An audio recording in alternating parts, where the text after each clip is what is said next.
Hello, you've reached the Storied Human podcast, hosted by me, Lynn Thompson. Each week, I share a story, either an interview with someone fascinating or a short solo from me.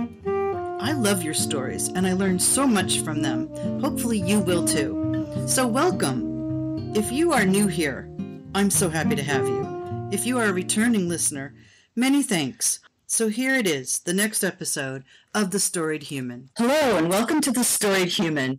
Today, I have a wonderful guest, LL Kirchner, an award-winning screenwriter and author.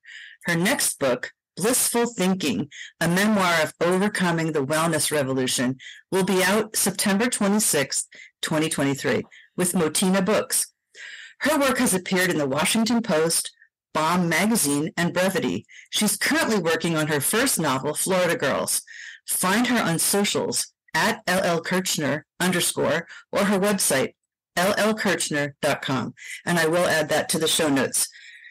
Blissful Thinking is the sweeping story of LL Kirchner's search for nirvana that took her from university halls in the Persian Gulf to the streets of Manhattan to a sex cult in India. We definitely have to hear about that. And today she'll share with us a little bit about why our stories matter, allowing for trust after betrayal, and finding your voice. It's all part of the journey she went on in her forthcoming book. And she offers a free 5-day course as well, which I'm definitely going to take, 5 days to unlock your story. I noticed on your website you also have a meditation quiz, which is really cool, to find out the meditation that best suits you. So this is wonderful. Welcome. It's so good to have you. I'm so tickled that you're here. And I would like to start with your own story. Like, it sounded like you moved around a lot, which definitely informed what your life felt like and how popular you felt. And then you didn't move around. And that was a big change for you. Right. Well, hi, Lynn. It is great to be here. First, this may sound weird, but you have such a great voice. Oh, thank you. I bet you get people to tell you everything. I'm like, I just want to tell you my secrets. But I try really not to have any, because as I have learned from mentors for many years, you're really only as sick as your secrets. And that's a big part of healing. But, you know, for a lot of us who have overcome certain kinds of trauma, it really is a matter of learning who we can trust with our secrets. And that, I think, is the balancing act that can be really challenging. But just to give you a history, yes, we did move a lot when I was growing up. My dad, oddly, was in the steel industry. People are always like, oh, military. I'm like, no. He was, let's call him a visionary. He was ahead of his time. He kept hopping, jobs in like executive level administration of steel. So it's not like there was some crazy tragedy. We were going from one Rust Belt suburb to the next. But it is still very destabilizing, these kinds of changes, because one year we're in Massachusetts, then we're in Pennsylvania, then we're in Michigan, then we're in Alabama, then we're back in Pennsylvania. And, this was before the internet. So there was no way to go and find out, like, what are people wearing in this place? What is popular music? What are people talking about? I mean, even the school systems weren't, not that they are now, but they weren't in any way synced. And it was during experimental education of the 70s. So, I think I studied the Civil War like 10 times, never learned anything about the American Revolution. Do you know what I'm saying? Like, it happened to me too. Yeah, we moved a lot when I was younger, and they would go over something I'd already had in science. It's unnerving, and you were trying to fit in, and that's hard to figure out. Yes. It's so hard to figure out.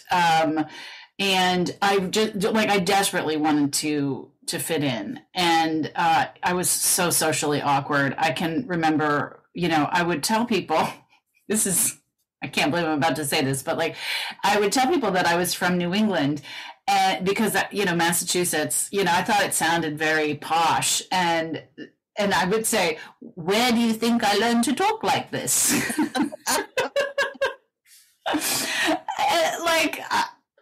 As if I was proving my point. I don't know. Anyway, because all we had to research a new place was the Encyclopedia Britannica, right. And knowing the state bird really did nothing for my popularity. And you're desperately trying to be popular. So that was your approach.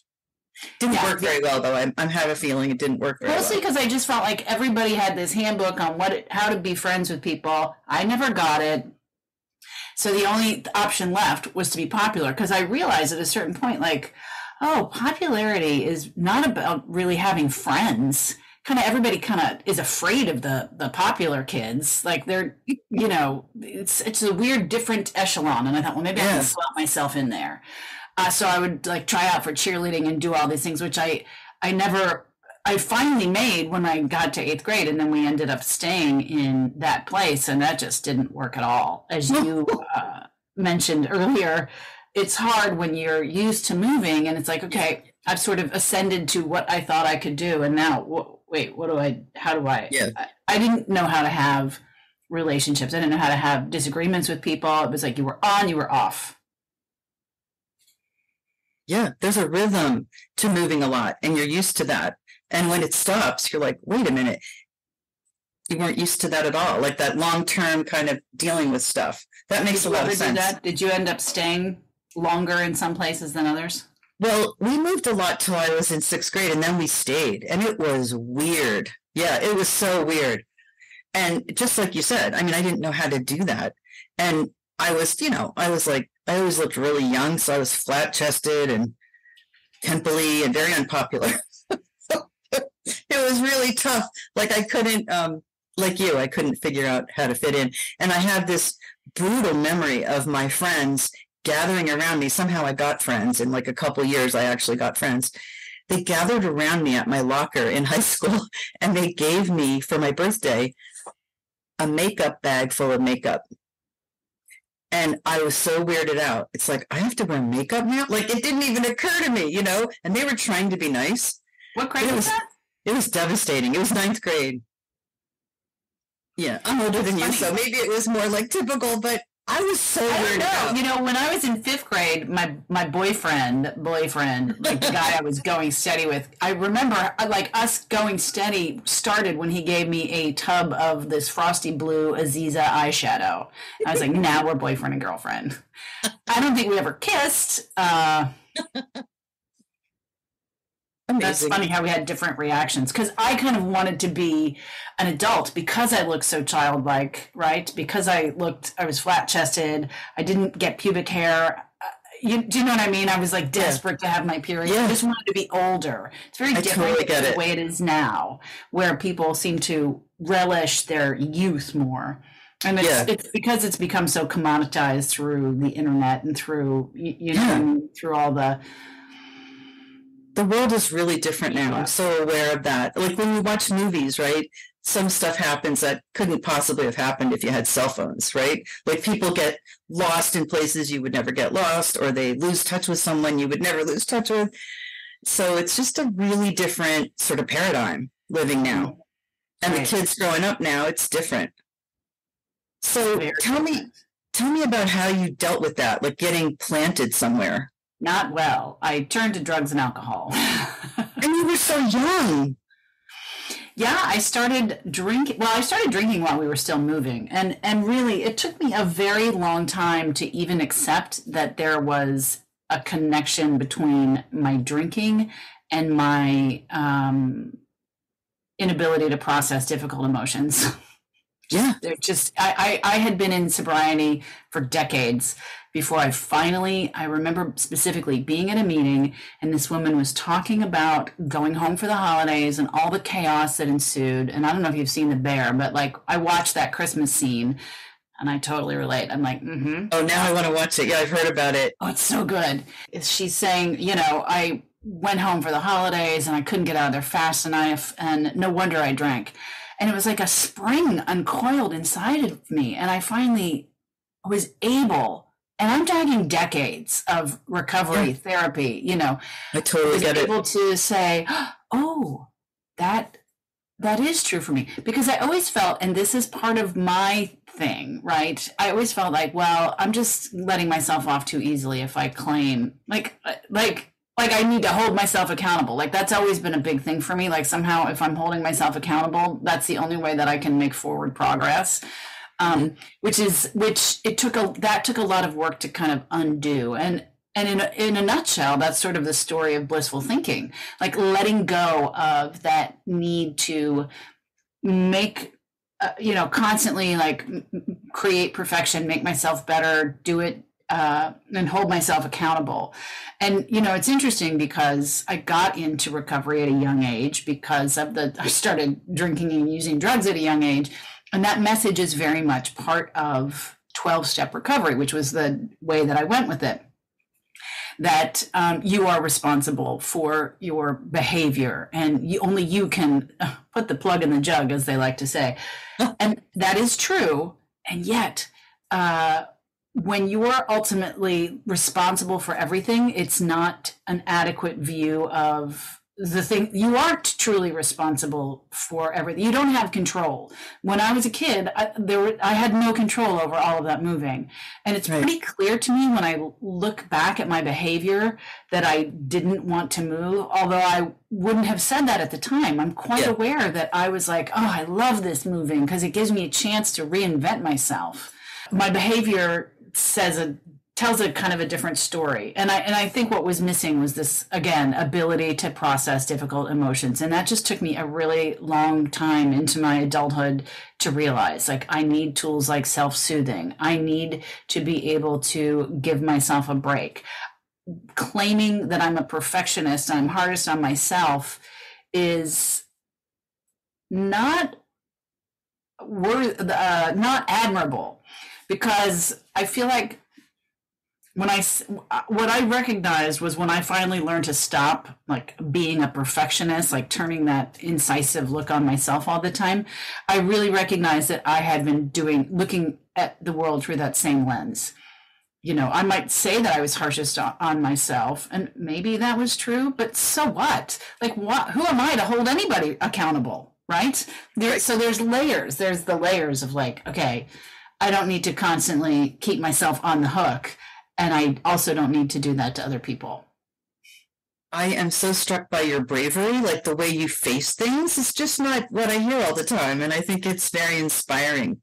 I also am struck with your whole like approach in your book, because I personally have felt sort of, I don't know how to say it, harassed by, and sort of, it's just, I don't think people mean to, but I'm connected to a lot of people in social media who are constantly talking about being healthy and meditating, mindfulness, and it's all at its core pretty good. But I have found recently, and I didn't really have words for it, and I'm so glad you wrote a book about it. I found like it's just too much. I just want to rest. Sometimes you just want to sit there in the sun and not think about, and also what's fascinating is it's connected to being perfect. So you're trying to be perfect in this holistic way, right? You're trying to be the perfect mindfulness person, which totally defeats like the whole point of inner peace, because nobody's perfect. You'll never get there. I took a podcasting class before I started this podcast, and it was with a really famous podcaster, Kathy Heller. And she said something that just broke my head. And I totally get like how you learn things decades later, because this was like a revelation to me. She said, "We are not A students here. We are C students. Move forward. You're a C student. Move forward. Just do it." And she said, "We're not perfect. Start messy. Life is messy. It's better messy and done than perfect and never done. You're still planning." And that hit me like a ton of bricks, because I think good girls are always trying to be perfect, the good grades, and we're always trying to look right, and we're always trying to act right. And I think that that shocked me. I was like, well, I'm not going to be a C student. I was always like an A student with B's in math. How can I be a C student? But it kind of like was the right time to hear that. So I had a writing coach say the same thing to me recently. Like, you need to give that a C effort. And I was like, I can't. She was like, a B effort? I'm like, okay, I can try that. I felt so liberated by that. And it's a little scary, because when you learn something that is actually kind of easy to do, you're like, why didn't I do this sooner? I literally just started. I just started talking. I asked one of my oldest friends, will you be on my podcast? And I just did it. And nobody was more shocked than me, because I'm always like afraid of judgment, right? I'm always super planning and over organizing. And this was so liberating. So I think in a strange way, all this mindfulness and positivity, and they do talk about toxic positivity. I think they're onto something, but I think it's the same problem. Like you're not, you have to endlessly try to be perfect at being mindful. Doesn't make any sense. I had the same issue, I think, with moving, which was something I kind of recognized, which is why there's a lot of threading of that through the book. It was kind of the same issue because I felt like everybody else has this, is succeeding at this mindfulness. People talk about, blessed, blissful, like all, and I was just like, how about hashtag miserable? Like, what I mean? and that fed into the sense that I was doing something wrong. Yeah. And likewise, and some of that, again, this is something we haven't really talked about. It's this idea of prolonged grief, which I only learned about fairly recently when I read a book by Florence Williams called Heartbreak, which is a genius.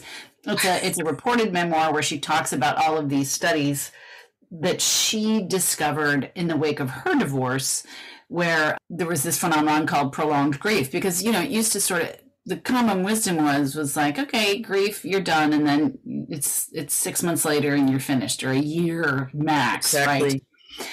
I think that in the book, there are two crisis points that are revealed. And the first one is when the husband leaves, but that harkens back immediately to when my first boyfriend died.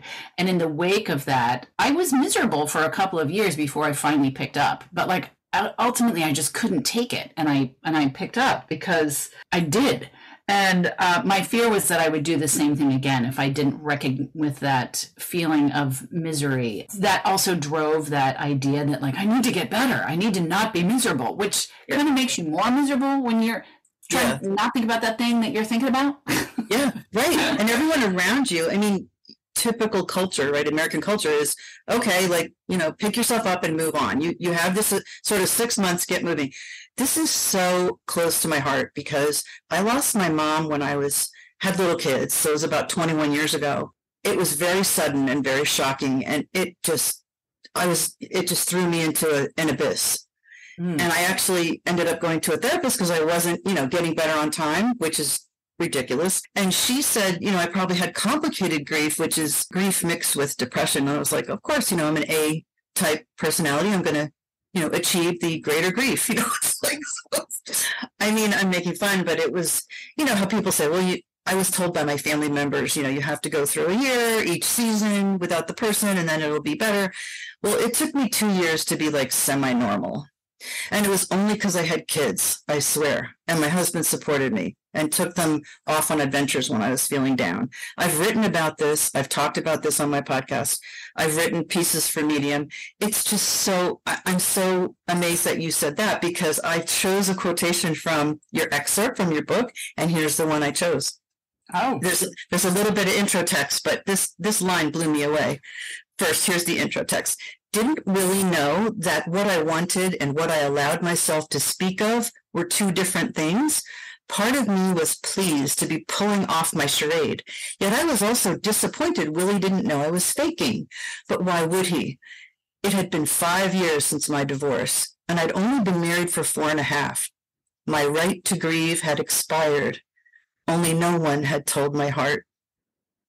I almost started crying when I read that, because that is just so beautiful. And that's it, isn't it? No one had told your heart. And I think that we're not taught that that's normal, right? So we go, oh, something must be wrong with me. I have to get over this. And in exploring this and talking to people and writing about it, it's just, I actually listened to somebody who spoke at UCLA, and she's like a neuropsychologist. And she does this wonderful thing where she lost her mother really early, so she has a personal experience. She's also a neuropsychologist, so she talks about what the brain actually does on grief. And I also took another course where they talked about grief unites us, and we feel our humanity. And so you don't feel that if you're not expressing what's true for you. If you're afraid, like, and I felt the same way, like, I should be better by now, And that's a really, I I would say, damaging kind of thought. Absolutely. It is so damaging to the soul because it's what they call in Buddhism the second arrow. First you have the injury of grief, and then on top of it you have the injury of telling yourself that you're wrong. And I mean, that is an Ouroboros of misery right there. And how are you going to heal? Right. If you do that, that's such a, also your point is well taken about there's all kinds of grief. And I don't know if we've recognized that a breakup in a really meaningful relationship or a divorce, that's really grief. And so it led me to study ambiguous grief too. Like that's like if you fascinating. I don't know about ambiguous. I've never heard of that term. What is that? It's kind of like if you have an ex-husband and he dies and you're really sad, you're not supposed to be really sad, but it hits you like a ton of bricks for some reason, right? Oh, that's fascinating. You're still connected to him. You're just sad in general. You don't want to work without him. Especially if you have kids with that person. Yeah. You know, you're sad that your kids don't have their dad, even though maybe you have another partner. It's all mixed up and it's not acknowledged. And there's other kinds of ambiguous grief, even like about the planet. People are grieving about climate change and the downfall of, you know, the atmosphere, like the climate. And they don't know what to do with that. And that is a kind of grief. Also, there's so many people being laid off now. And this has happened to me because in IT, I'm a tech writer and I kind of work on contract and I'm forced to move a lot anyway. But when you get laid off, I was permanent at a place like 4 years ago. I got laid off and I was devastated. I loved that job. And I thought, this is real. This is a place where I had friends. I saw people every day. I loved the work. I felt really happy. And now they don't want me, which isn't true. People lay you off for all kinds of reasons. And that was definitely a logical downsizing of our company, but it doesn't take away the fact that you're sad. It's very true. And you're not allowed to be. You're supposed to be professional and just move on. But it's, right. I took forever to get past that or to understand that. Yeah. So there's all kinds of grief. I'm really fascinated by how we don't acknowledge it. It's like we're walking around. Look right there. Yeah, we're like the walking wounded. I swear we are. So that would be a great title. The walking wounded. 5 types of grief that never get acknowledged in society. So good. But you recognize that. You figured that out. And tell me, did your first boyfriend die like long after you had broken up, or were you young? Oh, no, we were still together. Oh no, that's even worse. And you were young. You were younger. I was 24 and he was 26. And no, it was really devastating. I'm so sorry. I didn't want to have again that same experience. And I guess what I do want to say though is I thought I was doing it differently at first by taking a time out at all because, the thing that happened with the first boyfriend is I went into work the next day. Oh. But, I didn't know what else to do. Also, I had to work. I was very poor. I totally get it. Yeah, of course you did, right? Of course you did. My second, when my marriage fell apart and I went to India, the idea was I'm going to take a time out, which I'd never done anything like that before, really, except when I sort of forced them on myself through my relapse. You know what I mean? Yes. But I didn't want to have that, desperately didn't want to relapse. But it's not a matter of action. It's more a matter of reaction, which I think I discovered when my mom died, which is kind of the end of the book, because when she died, I didn't try to pretend I was okay or anything like that. And what I think is true is, and I don't want to sound like, well, here's an easy answer. I mean, I do think that the easiest answer in general, the big takeaway from my book is, what if I looked at what's working instead of what isn't? What if I looked for things about myself that are right instead of things about myself that are wrong? Just flipping the script in that way. So good. But when it comes to, grief and allowing, I didn't try to stop myself from feeling bad. I just let it be there. And sadly, that meant getting rid of some more people in my life because there's a lot of shedding of people. And these people, this is not in the book. I mean, some of this partly because it goes past the time of the book. it's so important to surround yourself with people who are supportive. And there are a lot of people who can't handle it if you're not happy, if you're not a certain way. And frankly, those aren't people that you need. Now, you don't need to slash and burn. I may have done some slashing and burning in one particular case, just because this had been an ongoing thing. This was I think it was a relic relationship from this era of just basically developing relationships with people who I felt were better than I was in some way. So that, like, as if by osmosis, I could suck their good traits and have them for me. But really all that it did was constantly make me feel a little bit bad about myself. And I'm not saying I don't admire my friends. Of course I do, but there's a difference, and it's hard to explain because I think these people also thought that they were better than me. And this is kind of my woo side, like, there's an energetic exchange that happens between people, and you can feel when that energetic exchange is not a buoying up, but it's kind of like a crushing down. That's such a good point. I always say, if I go out to dinner or lunch or see someone and come home and feel lifted up, that's my sign. They lifted me up. And you have to really, nobody is going to surround you with the people who lift you up. You have to figure that out. Right. I also be careful. I think of my inner Buddha at this point as this delicate little sprite that needs a lot of swaddling and gauze. And, I really am not interested in putting myself in situations that I feel like someone's throwing salt all over the little baby. I think it's good to be protective in that way, to identify what you need to protect yourself from. And another thing hit me when you said some people didn't want you to be sad. And I always say, there's always going to be those people who can't handle it. They don't want to go there with you. And so they say those trite things that drive you insane, she's in a better place, those little and they don't mean anything by it. They're not trying to be mean. They just can't go there with you. And once you realize they can't go there with you. It could be worse is another one that I love. Oh, yeah. Yeah. It's like, thanks. It's I have a pet peeve about the phrase, it is what it is, because I'm like, what did you just say? That says nothing. That's it's just a new way of saying, That drives me nuts. Right after my mom died, my friend from college said, your life is always going to be separated by life before your mom died and life after your mom died. And just lending that seriousness to it and telling me I get it. She helped me so much, because that's exactly how it has been. Any important point in your life, that's sort of how you think about it. It's like, oh, that was before I had kids, or that was before my mom died. Like, you just identify periods of your life in that way. And she, in that small sentence, was so supportive, because she said, this is life changing and you're not going to get over this in a minute, Whereas my husband's friend said, they went to the beach and I said, I'm not up to it, and she said, well, it's been 6 weeks. And I said, sorry, I'm not on your timetable. Good for you for recognizing that in the moment and not turning it into a moment of a little, I'm going to just beat myself up with that. Thank you for that weapon. It was a little bit that way. I just wasn't in a good spot. But you said a wonderful thing about feeling it. That's what I learned from the therapist. She said, you've got to feel this.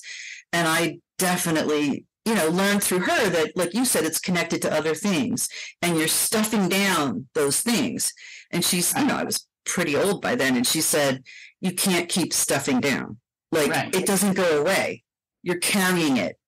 And she said, the only way to get through the feeling is to feel it. And it sounds so obvious, but I didn't want to. And the reason I didn't want to was I felt like I would never stop crying. If I started to feel it, I would never stop crying. You're just going to sink in there and you're never going to get out. And I told my husband, I didn't know you could be this sad and still live. I had never experienced that level of sadness. And I was walking around and breathing, and I was like, this is amazing that you can feel this awful and still survive.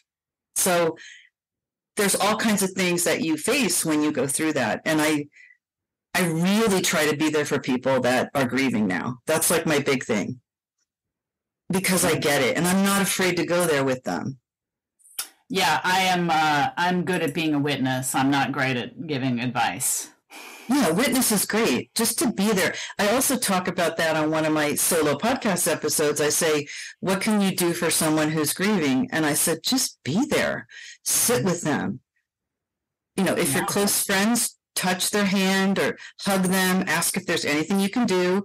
One of the things my friend did was show up at my door with sandwiches for lunch. She didn't call, she didn't ask, she just showed up. That was so wonderful to me because we had guests. You know, my father was up from Georgia. My stepmother was there. My children were little. We were running around like chickens with our heads cut off. Nobody thought of lunch. And there she shows up with a whole platter of sandwiches. Like, that is so, like, I think of it to this day. Like, that was so wonderful. But also just... It's funny, there's an author named Dina Gashman. I don't know if you've heard of her book. It's called So Sorry for Your Loss. And... there's a piece she wrote in Time magazine that is a scene. It's very similar to exactly what you're describing. If you just do a search, Dina Gashman, time.com, you can find it. And that's so cool. Yeah. I don't know why I felt the need to tell you about that, but I think you'd enjoy that book. I'm so glad you did. And obviously this is really important to me, but tell me more about your journey. Like, why India? I'm fascinated with that. Was what you thought you needed to do, is go to India? Well, honestly, it wasn't some rational, thought out plan. It was more like I knew I wanted a timeout. I was waiting for work to say, okay, we've found your replacement. Let's train him up and you can go. Because I had told them immediately, I want to leave. When I went home, shortly after our marriage ended, we had this sort of planned trip where we were going to meet up. My soon to be ex-husband and I didn't know he was my soon to be ex-husband when we planned the trip, right? So I had planned this trip, a work trip to the States. He had gone to look for work. I went and I had the obligations of the trip that I had concocted for work. So I had meetings and I had a conference to go to and all of these things that I had to do, like 10 days out, just miserable. And I saw my boss and I was like, I gotta quit. He was like, well, I don't blame you. Qatar is awful. I wouldn't want to be there either because I was living in the Persian Gulf at the time. That was the subject of my first book, where because I was living in the Persian Gulf, I really recognized how I had internalized a lot of misogyny. But anyway, that's fascinating. So it actually, in a way, helped. Yeah. I think that it did. I mean, when I wrote American Lady Creature, I came back home and I discovered that all of these people were talking about Hillary Clinton and Sarah Palin. So that's how long ago it was. And they were talking about it like, gosh, can you see how terrible they treat women in Qatar? And I was like, well, I'm glad that women's issues are getting a big more attention these days. But look at how we're treating Hillary Clinton and Sarah Palin. And can you really say that we're doing better here? I mean, we have basically two roles we can fulfill. Can I swear on this? Bitch and bimbo. You can. And that's not so bad. Yeah. They don't. So I just felt really compelled to write that book as well. And that took me a long time. And it was really while I was writing that book that this book was, the events in this book, Blissful Thinking, were happening. You can actually see it. There's some passages in there where I talk about resisting being miserable. But at the time, I didn't see it that way. I thought, well, this is the smart thing to do, kind of a thing. Yeah. And I still think that it's good to have a container for your grief. Like, it's good. We are distractible like children. We are all children with just, larger bodies. When my mind is just on a loop of negativity around some topic, I'm really indulging. Again, it's that sort of second arrow. Like I can make that go on and not recognize that that's what I'm doing. So it's good to also give myself permission to do things that help me feel better, that are, again, it's that self-soothing. It's not a matter of stifling so much as soothing. And that could mean taking a bath. It could mean taking a nap. It could mean having an ice cream cone. Do you know what I mean? Like, that's so good. Yeah. There's lots of different ways to achieve that. That was not even where I started answering that question. No, but I want to mention your first book, American Lady Creature, because I think I'd like to read that one too, because you were living in such a different place and it gave you such a different perspective. Sometimes that's what's so wonderful about leaving where you grew up, because you look back on your life and the culture and you just have this experience of realizing things you couldn't have realized if you stayed there. So I would love to read that book too.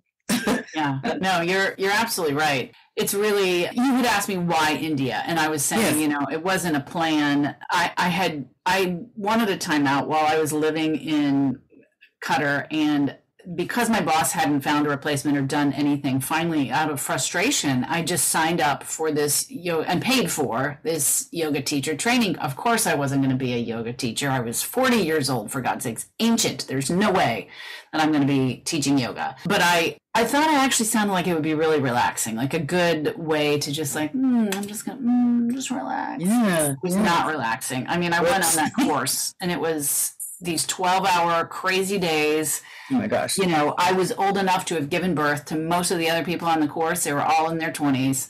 Oh my gosh. And often I felt like I had just given birth to them that morning. Like I was just like, I'm dying. But what happened, and this is what a lot of people who aren't smokers don't necessarily appreciate. Did you ever smoke, Lynn? Yeah. Oh, okay. Well, then you will get this. I get to India and miraculously, I quit smoking. I didn't try. I had a carton of Dunhills that I had purchased at the duty free. Dunhills are good. Oh, that red box with that. I remember lettering. English cigarettes. Oh, yeah. So good. I just realized my gosh, it's been like 3 days and I haven't had one. I haven't even wanted to have one. Yeah, I was cool. moving and I came across the carton. Like I was moving my little guest room. I was like, well, I'm not throwing these. Like, this is not quitting smoking. This is just some fluke. I don't know what's going on. But partly because I don't know what, but I just was convinced that India had the answers, because I was like, well, if I can quit smoking without trying, and without even having pain around it, because I had tried to quit for years. I mean, I started smoking when I was 10, at the same time I started drinking. Like I was hand in hand. And I had smoked, even though I had stopped drinking. I meet a lot of people who they quit drinking and smoking at the same time. And I'm like, how did you do that? How did you do that? I've been to AA meetings because we had a roommate in college who quit drinking, God bless her, during college. And we went to her. I don't know how you guys did it. We went to her it's 1 year. Then. I'll tell you why. Is it? Because the people drinking around you are abusing it. And so it's much easier to look at that behavior and say, oh, I don't want that. That's so cool. Instead of seeing it as normal, which is like what grown-ups do, right? Like that messed with my head. Because by the time my boyfriend died, I was around people who would have a wine and a salad, and I was like, oh, I'm really like these people. It's so easy to get caught up in that, and that's so close to my heart too, because it just kind of evolved. I don't drink much at all now. I don't make a big deal about it. I don't talk about it. I just don't. So, but anyway, I had the same experience with quitting smoking. I tried about 6 times. And that's why I understand relapses and I understand addiction, because each time I got better at quitting. Each time I said, oh, I'm going to do this differently. Each time, until finally it happened the way you described. I felt like I almost had a hormonal shift where I didn't want it anymore. It was bizarre. And I wish somebody would do some research about that, because we both had that experience. And I don't know if people understand it can happen that way, but we have this either or stinking thinking in our culture where, you try once to quit something and you relapse, so you're a failure. Like, that's absurd, right? That's crazy. I definitely agree with that. But I'll tell you, I still think it was India. That's so cool. I love that. Well, you changed your environment drastically. I think that sends a message to your subconscious, like, we're going to be different now. We're going to be totally different now. We're going to soothe our spirit. We're going to be in a whole different place. And, India is known for spiritual change and ashrams and stuff like that. Absolutely. And I was studying that through the yoga teacher training, like learning sort of the Hindu pantheon and the Sanskrit and the meaning behind these different poses and how it impacted your life. I mean, one of the books that we read for our course, and our course was quite unusual because it was 2 solid months living, breathing, doing this yoga. It's, it wasn't like this was like, I'm going to take an online course for a couple hours on the weekend kind of a thing. The Power of Now, the Eckhart Tolle book, was one of the books that we read. Oh, it's so cool. Yeah. And how immersive though. 12 hours. Good God. Oh, it was a lot. It was very challenging. What an experience. There were so many books that we read that weren't strictly yoga books. It was just very interesting. I interviewed somebody that does yoga and does astrology, but not our astrology. Like she combines. Ayurvedic astrology. I had an Ayurvedic astrology reading, actually. I was fascinated by that. I was like, of course we're stuck here in the West. I never even knew there was such a thing, a different kind of astrology. And she was really... They do. There's so much there that we don't have here, or that I don't see readily available here. Yeah. It's like living in New York City. You get this sort of, everybody comes to New York City, so you get all of these, you have access to a lot of things that you wouldn't have in other places. Definitely. But this woman, she now has her own yoga studio, and she definitely is so into that Ayurvedic astrology. Yes. And she healed through that. Like, she also overcame addiction, and she's, she's got a great story. I get so inspired by all of you. I get off the interview and go, wow, I just had never heard of that. And I'm so... Stories are powerful. They are. So tell me more about that. I actually run a storytelling show. So funny enough, when I left India, I moved to New York City, where I'd never lived before, but I'd always wanted to live. Because my idea at that point was, well, I want to write this book about my experiences in Qatar because it was so bizarre. I want to live in, I either want to go to grad school or, live somewhere where I can avail myself of a lot of opportunities to study with different people. I ultimately decided that New York was the absolute least expensive place that I could live in order. Now you have the high tax of your apartment cost, but otherwise there are authors, there's music in the park. There's so much free stuff happening in New York City that brings like massive talent into this space. I wouldn't need a car. There were lots of things about it that just really made it certainly cheaper than grad school. And so I ended up moving there. I got very quickly involved with The Moth. The Moth is a storytelling organization. Oh, I knew that. I love The Moth. They have a podcast, so a lot of people have heard of it as well. I started getting up on stage and telling stories, not just at The Moth, but all across New York. There were lots of different storytelling shows. And I did that in part because I quickly realized, so I have a degree in journalism, a journalism background. I had written for lots of publications as kind of a side job, just because I enjoyed it so much. And pictured myself, I would work on various short stories and novel writing. Now, I never imagined I would be writing a memoir, my own story, but because of the story that I wanted to tell about living in Qatar, my idea was I could write sort of witty essays about how strange it was that women would be wrapped head to toe in black, floating along to the scent of incense and Starbucks mixing in the mall, past Victoria's Secret ads on the wall. Like there's a lot of cognitive dissonance going on there. But the biggest part of the story was, to me, would have been disingenuous to skip, would have been my experience of getting a divorce in that culture. Like there was no other way to tell that story. And then to some degree, I didn't want to fictionalize it either because it was too weird.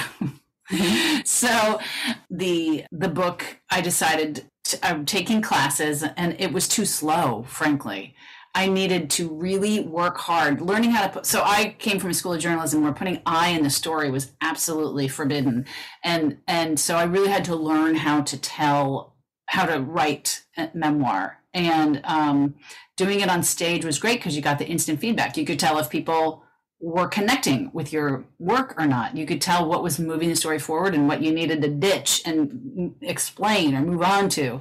So basically, I kind of learned the art of writing memoir from telling stories on stage. And now I run my own storytelling show here in Florida. You do? I love it because I love storytelling. And I do think, again, I think we said this right at the top of the podcast, which is you're only as sick as your secrets. And when we tell true stories, what happens is we connect. It actually flicks on. It's why it's key to falling in love with someone, because it flicks on the empathy muscle. It puts you in their position. It creates connections. It just does so many things. It's healing for the teller and the listener. It's a beautiful thing. And, it goes back thousands of years. That's what I talk about in my intro to my podcast. I mean, I've been obsessed with early people and how they told stories. There's theories about how when fire was discovered, people didn't have to go to sleep right away. They could stay up. There was light, and they could talk to each other and tell stories. And one of the ways they did it was they looked up at the stars and they made shapes and animals and, stories about those. I was sort of fascinated with that idea because you never think about how far back this goes. Because I majored in English and it was all about writing and it was all about like maybe the 1600s, but it was mostly about, the 1700s and forward. But we're storytelling animals. And I remember the example that blew me away was people receive information better, they learn better when they hear it in the form of a story. And the example was, and they're talking about like early man, instead of saying, don't go around that tree, you say, don't go around that tree. My cousin got attacked by a tiger. So it's just a short little story, but it's so different from saying, don't go around that tree. So I just get a big kick out of thinking how old it is and how it's just a natural way to connect. And we're supposed to feel connected. And I think that's so lost now. And I really hate this thing that's running through the media now where they say, not even the media, but social media. I see a lot of comments when they post something positive about something somebody did for someone else. They say, oh, it's so good to see this. It's so unusual. And that's just a bunch of crap. That's sold to you because you want to feel fearful about the world and people are mean and, that's what sells, right? But the real truth is every time something bad happens, every time there's a disaster, there's always people helping. And they don't even think about it because here's my theory. Why would we survive as a species if we didn't, if we weren't altruistic, if people were not cooperative animals. Right, it wouldn't work. Right. And I think one of the reasons that we're cooperative, it goes to that empathy gene that we get from communicating. It makes us more naturally empathetic with one another. And we're altruistic naturally. We have to be. I mean, not all of us. There's, the 1% who are psychopaths, but that's okay. 99% of us are going to help. And somebody was asking about New York because I love New York City. We live only like, an hour, 45 minutes from, lower Manhattan.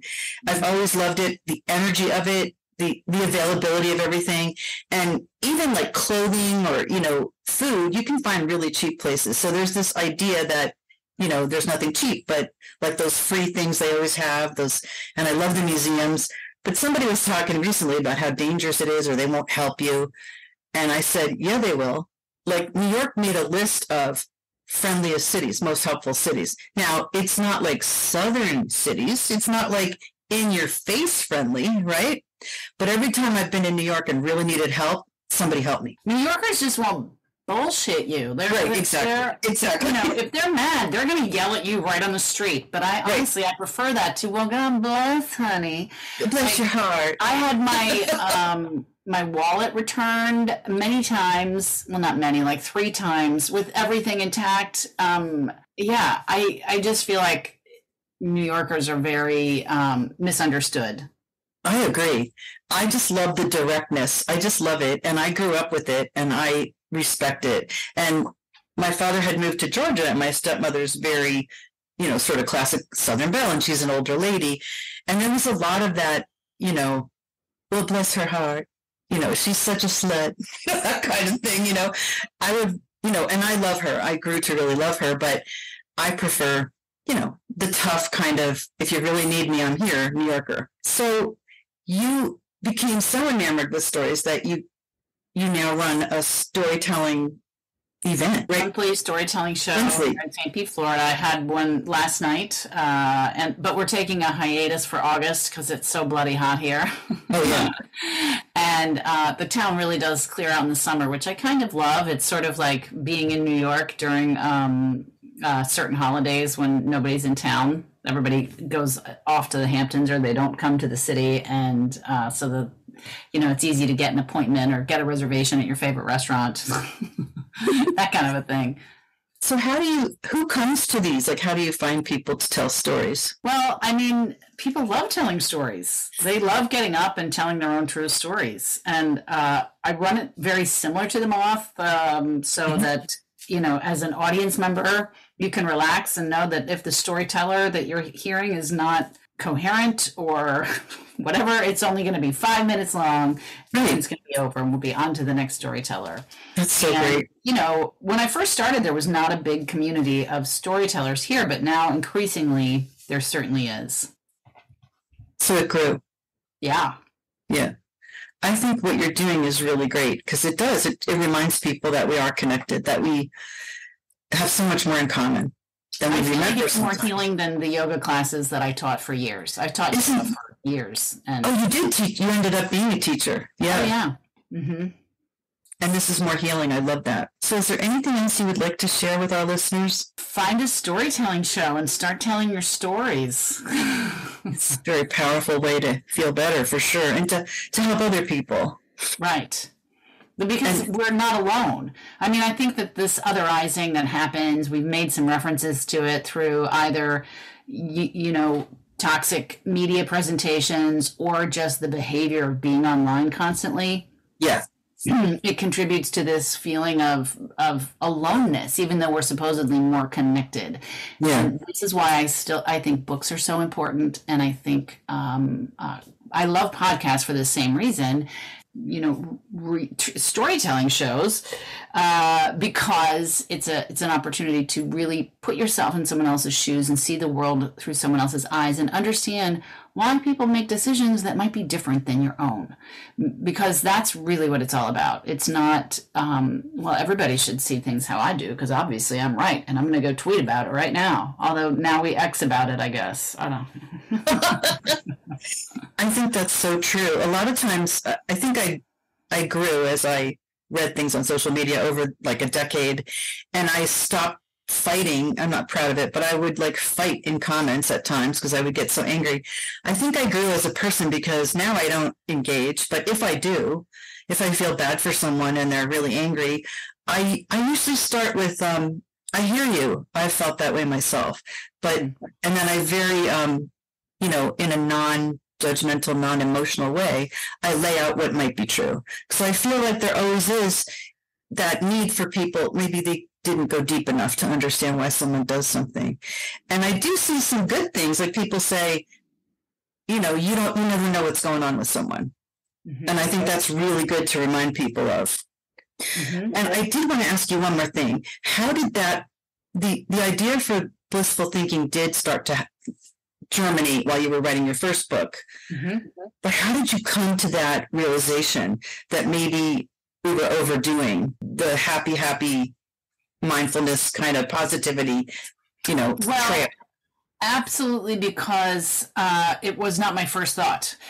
So the book was originally going to be because when I came back from India and moved to New York, and I was working on this book, they say that when you finish your book, you need to start your next book. Like that's the life of a writer. And I had originally this book was done in 2016. I had an agent shopping the book. Mm. But my mom, just to bring it into perspective, my mom had died just before then. She died the same year that my first book came out. I ended up moving to Florida, which is a whole other, I never planned to move here, but then I ended up meeting this guy here that I ended up marrying.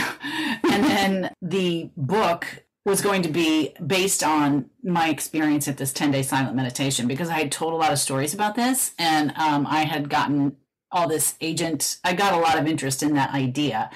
But then nobody actually bought the book. It was getting a lot of interest, getting a lot of whatever. After a couple of years of shopping it around, essentially, I was like, okay, forget it. I'm going to just work on something else. And I started writing short plays and films and things based, loosely based on the book, stories out of the book. And ultimately wrote a short film, won a lot of awards, wrote another short film, also won a lot of awards. That's fantastic. Yeah. And I wrote a pilot based on the book. And then then suddenly the books sold. But the other thing that happened was I thought, oh, I see why this book didn't sell. This was back in 2016. And I skipped this little part because then I spent a couple of years actually changing the book because I came across this study from Brown University showing that meditation could actually have negative impacts on people. Like it wasn't all bliss. And this was a revelation to me. And here's something interesting. When I tried to cover that story when it first came out, nobody wanted to take it. Like I had a very hard time selling that story. And the outlet that I sold it to actually, finally, they took it down. First, they changed it dramatically. I mean, they had it run exactly as I wrote it. And then they changed it. And then they changed it some more. And now it's just not even there, which is very bizarre to me. Because that's how insistent we are as a culture. Like, if you are not well, you should meditate your way into happy. Okay? Like, meditation could just be another excuse for stifling, another way to stifle. I think that's such a great point that you wrote a book about. I think that's so needed. And there's resistance. That's why I have that meditation guide, because there are different types of meditation. And I firmly believe that if I had stayed rigidly stuck in the idea that I need to sit in silence to meditate, or else I'm not really meditating, that would not have moved me forward either. So I definitely had to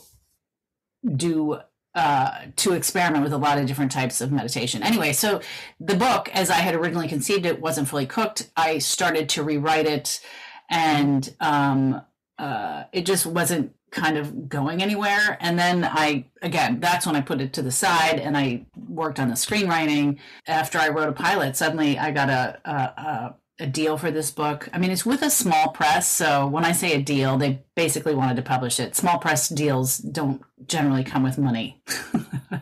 And this is no exception. Is important. Right. Well, I mean, the money, hopefully some will come from selling the book and, also from the next book. So that's so cool. So it wanted to be something else, and you found what it wanted to be. Mm-hmm. Yeah. That's sort of how I do this podcast. I'm waiting for it to tell me what it wants to be.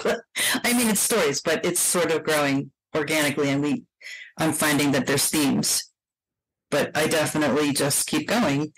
And I love that, because I hear that from writers so much, that once you start, then your next book is in your head, like after you finish your first book, because you sort of lit up that part of your brain, and you're just always churning ideas. Mm-hmm. Well, I have one more question. Is there anything you can't do? You've done so many things. There's so much I can't do. I mean, I'm very impressed with how you grew and the things that you ended up doing. How long were you in India? I didn't catch that. Well, at various times. So I was there for 6 months the first time, and then in the book, 6 months again the second time. Mm-hmm. That's a good chunk of time. Yes. So I feel like your time away really did help. Absolutely. It really did. I know a lot of people who manage to make those strides without going anywhere. I am a slow learner with a hard head. Sometimes it's hard to tell what we really need.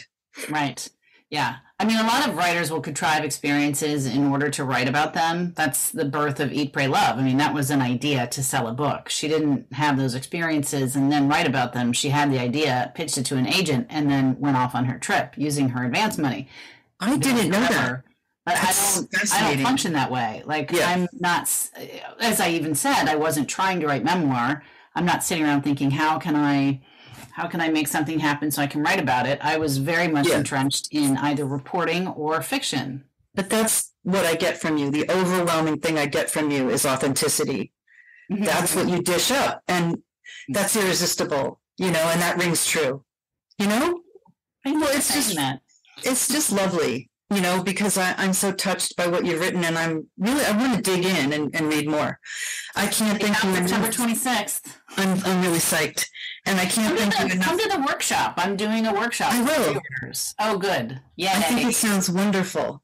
It's free for everyone. It's funny. I've only done one workshop, and it was on regrets, on sort of quieting regrets, and it went over pretty well. So I'm going to be doing that again, I'm going to actually be guesting on somebody's podcast about it. And it's so intertwined with our discussion about grief.